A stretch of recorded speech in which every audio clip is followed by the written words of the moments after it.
Hello and welcome साथियों, स्वागत है आप सभी का टारगेट फॉर आईक्यू में। मैं हूं सत्येंद्र। देखिएगा, ब्रिक्स समिट 2024 हो चुकी है रूस के कजान में। और आप देख रहे होंगे, ये हैं रूस के राष्ट्रपति व्लादिमीर पुतिन। और इन्हीं की अध्यक्षता में, चेयरमैनशिप में जो है ये समिट का जो है आयोजन किया गया है। तो चलिए इसको डिटेल से देख लेते हैं एक बार। ब्रिक्स समिट 2024 ये रूस में हुई। एक तो डेट याद रखिए, बिकॉज ये फैक्ट एग्जाम में आते हैं आपके 22 से 24 अक्टूबर के बीच में। और इसका जो नंबर है वो 16th ब्रिक्स समिट थी ये भी जो है आप लोग याद रखेंगे, which is very very important. And इसके साथ साथ इसमें जो चेयरमैनशिप थी वो रशिया के पास थी, और जिसमें प्रधानमंत्री मोदी जी ने जो है वो भाग लिया था। तो ये आप लोगों को ध्यान में रखना है। इसके बाद हम लोग आगे बढ़ते हैं। आगे हम लोग देखते हैं कि इसमें क्या हुआ। अगली जो समिट होगी वो ब्राज़ील में होगी। अगले साल कहाँ होगी? ब्राज़ील में होगी। ठीक है। एंड ब्रिक्स शिखर सम्मेलन जो 2024 था ना, ये एक्चुअल में ब्राज़ील में होना था, बट ब्राज़ील ने इस साल ये ट्रांसफ़र कर दिया था रशिया को, बिकॉज वहाँ पे G20 समिट हो रहा है, तो इस वजह से ये नहीं हो पाया था। अब इसमें रूस की तरफ से व्लादिमीर पुतिन साहब थे, एंड चीन की तरफ से राष्ट्रपति शी जिनपिंग, भारत के प्रधानमंत्री नरेंद्र मोदी, मिस्र के राष्ट्रपति अब्दुल फतेह अल सीसी, यूएई के राष्ट्रपति मोहम्मद बिन जायद अल नाहन, ईरान के मसूद फेजेस्कियन, एंड साउथ अफ्रीका के सिरिल रामसोफा, और इथोपिया के थे अबी अहमद। तो ये देश जो हैं इसमें उन्होंने पार्टिसिपेट किया। और इसके साथ साथ सऊदी अरब से जो है फॉरेन मिनिस्टर थे प्रिंस फैजल बिन फरहान, और ब्राज़ील की तरफ से थे उनके फॉरेन मिनिस्टर मैरो लुइस। ठीक है, दो देशों से फॉरेन मिनिस्टर आए थे।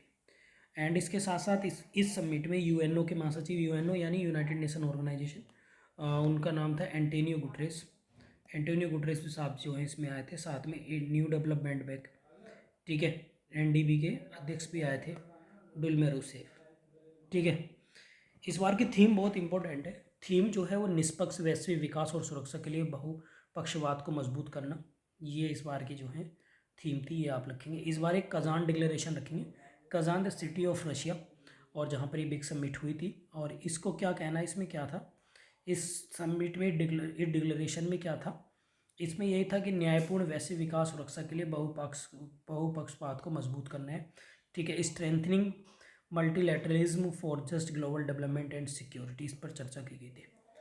कुछ कजान डिक्लेरेशन के कुछ पॉइंट हैं जिसमें दोनों देशों सभी देशों के बीच में जो लोकल करेंसी है उसको बढ़ावा प्रोत्साहित किया जाएगा। साथ में जो स्वतंत्र सीमा पार निपटान और डिपॉजिटरी हैं उनसे discussing to held up the independent cross border settlement and depository infrastructure से रिलेटेड कुछ बात जो है वो की गई है। साथ ही साथ ब्रिक्स ग्रेन एक्सचेंज की स्थापना के लिए भी रूसी पहल का स्वागत किया गया है। ठीक है, जिसमें अनाज व्यापार मंच है जिसका विस्तार अन्य कृषि वस्तुओं को शामिल करने के लिए किया जाएगा। तो ये ब्रिक्स समिट से रिलेटेड चीज़ें हम लोगों ने देखी थी। एंड जो ब्रिक्स है वो 2001 में बना था बेटा। इसमें जो नाम दिया था ना वो दिया था जिम ओनिल ने।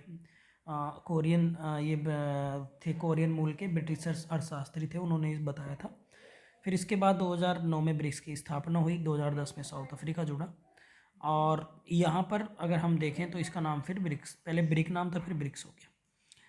एंड 15वां समिट जो पिछले साल हुआ था वो साउथ अफ्रीका में हुआ था, भारत भी उसमें गया था। एंड जनवरी 2024 में इसमें क्या है, 5 नए सदस्य जो इसके मेंबर बने थे, ईरान, सऊदी अरब, यूएई, अमीरात, यूएई, मिस्र, और मिस्र मतलब इजिप्ट, और इथोपिया। ये आप लोग, हालांकि अर्जेंटीना इसमें शामिल हो गया था, बट शामिल होने के बाद अर्जेंटीना ने इससे मना कर दिया था। ठीक, इसके साथ साथ ब्रिक्स ब्रिक्स प्लस में मिस्र, इथोपिया, ईरान, सऊदी अरब और यूएई आते हैं। ये आप लोग जो है याद रखेंगे। ब्रिक्स के बारे में कंसाइज में इस पीपीटी के माध्यम से बता देता हूँ। BRICS Brazil, Russia, India, China, South Africa.